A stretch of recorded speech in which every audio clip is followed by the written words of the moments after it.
How do you insulate my windows?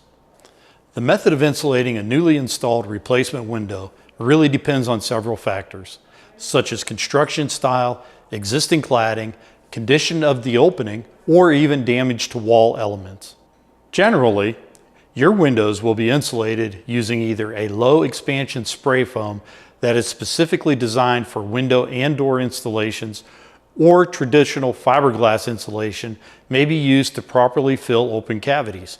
Sometimes a combination of both. Many of our dealers also choose to have insulating foam factory applied prior to shipment. For more information, just contact your local Window Depot USA dealer, and they'll be happy to walk you through the specifics of your home and your project.